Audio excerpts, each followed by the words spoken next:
Ooh. I don't want to give away too much. I feel Black like it's better Mirror? to go into it like. You can give away more than the title. So like, imagine if you could create an algorithm that could fucking predict the future, and then like the implications of that, and then like Minority Report. But there's and that gives away you find How that do out you in the know first episode, Minority so I feel like I'm not Report? spoiling too much, but there's like a lot of implications, It's and then excellent.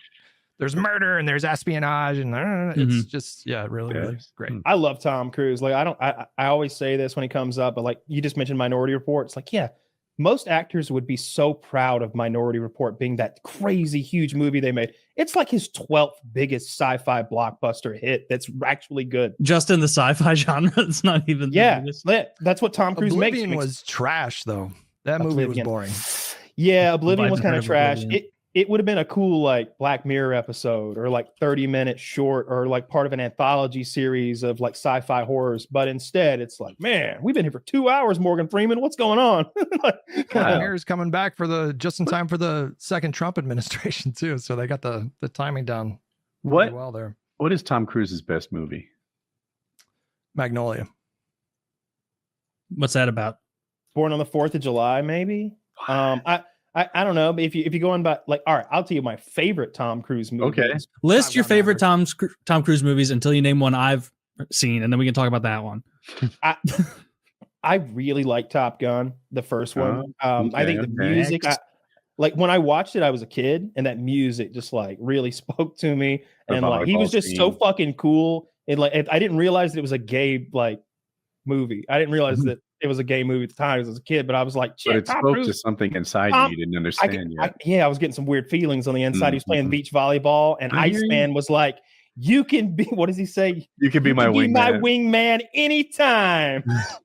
And then Val Kilmer smiles with those big ass white teeth. What'd you say? I haven't seen that one. Maverick was so goddamn good. It was so good in theaters. It was amazing. Oh, you thought so? Yeah. Okay. I loved it. I absolutely loved it. Yeah, I liked it. I thought it was good. I thought Kyle sometimes calls it member berries. It's a South Park reference where like they're kind of playing into your nostalgia. Like here's the part where Goose does Goose stuff. Yeah, the same opening scroll with like the same font, the same music. So yeah, when Goose sings at the bar, I'm like, fast forward. And it was a football game instead of a volleyball game. Like they definitely hit a few beats that were like meant to be nostalgic. Yeah. I'm looking through his entire filmography now.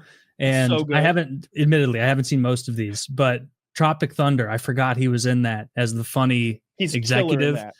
That is that movie. I watched it within the last year. That movie holds up so well. It is hilarious. So fucking funny. I remember not knowing that was him until after the fact. Yeah, he's got those like weird forearms and like prosthetic hands on there. So I remember like seeing him hit a phone with those like weird prosthetic fat fingers and being like, what the hell is wrong with this actor's hands? Like, why do they look so stiff and weird? No, it's Tom Cruise. Kyle, what's the time travel movie? It's something close to The Day After Tomorrow.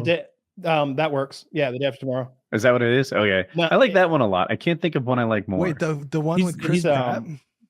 No, fuck that one. No, it's the one. That one's trash. It's the one with the Terminator. No, this is the Edge of Tomorrow with Emily Blunt. Thank you. Yeah. Emily Blunt. That we all love that one. I want a sequel to that. I think they're gonna make it. Emily Blunt's hot as fuck to me. I think she's John Krasinski's wife, maybe. Yeah. And it's that yoga pose that you like, huh? It's the yoga pose when he's like looking for her and all the like bots are moving around. She like looks up with the yoga pose. I also think that when I see the modified chopper blade sword, that was cool as shit to me. That to me was movie, like, yeah. They changed the name of that movie after it came out on video. Yeah.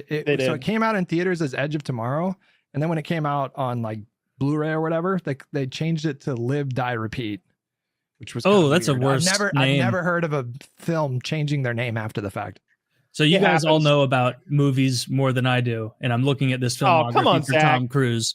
So that movie, have you guys all seen Eyes Wide Shut? Have you guys seen that? Yeah, I've seen it. I started it once and I fell asleep because it was very late. I'll get around to it, but I did hear that after that movie came out, apparently, like rapidly, Kubrick died.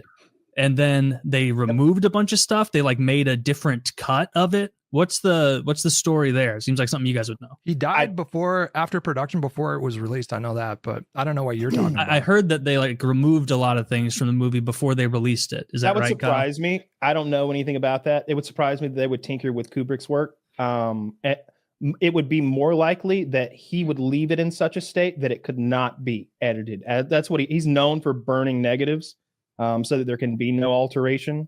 Burning all the alternate cuts and all the outtakes and all that shit. I've seen it. I don't like it. It's just not for me. I didn't like the subject matter. The film's fine. I just don't like the subject matter. You know what I mean? Like it's a well-made movie. It's about something I don't care to see. Yeah, I guess. It's like a secret pervert sex society. Like, yeah, and then Tom Cruise and Nicole Kidman have this weird thing in their relationship, and they were married at the time, so and that's why he cast them. I'm sure it's a big part of it. And they divorced shortly after that. They did. You were asking, the Dark Horse Tom Cruise movie is Collateral. You ever see that, where Jamie Foxx is Foxx is a cab driver, Tom Cruise is a hitman in town for the night, and Jamie Foxx is he's like, drive me all night, I'll give you, and he hands him like $2,000. And he's like, okay. I love that movie, but I hate the way that it's shot. Like the digital, it just doesn't look good, but he is fantastic in that movie. I linked like a short clip there. It's called if anybody listening wants to see it, it's a quick little thing. It's called Collateral Hip Draw. And it's just Tom Cruise getting in a quick little gunfight in the movie. You could tell he trained for that. And I always appreciate that when it looks like they know how to handle a weapon or throw a punch or like sink a choke or whatever. That's Michael Mann. So he's a real stickler for details. Like Michael Mann films, he's known for the Mozambique drill, where you do 2 to the chest and 1 to the head. Or in Heat, when like FBI uses in that film. FBI has like uses that scene from Heat to show the fucking tactical reload that Val Kilmer does. Like, there's lots of cool shit in Michael Mann movies. Heat is another one of those. It's 3 fucking hours long, but if you don't mind, it's 3 hours of good shit. It's De Niro. I think he's developing a sequel for that. I hope De Niro's not in it. De Niro needs to retire. Yeah. Dude, that picture of him where he's wearing like 8-inch platform shoes in The Irishman walking down the street. It's like a candid shot in between takes, is so funny. Like, he's so fucking old. When he attacks that guy outside of the like corner bodega or whatever. Yeah. Like he has John McCain arms.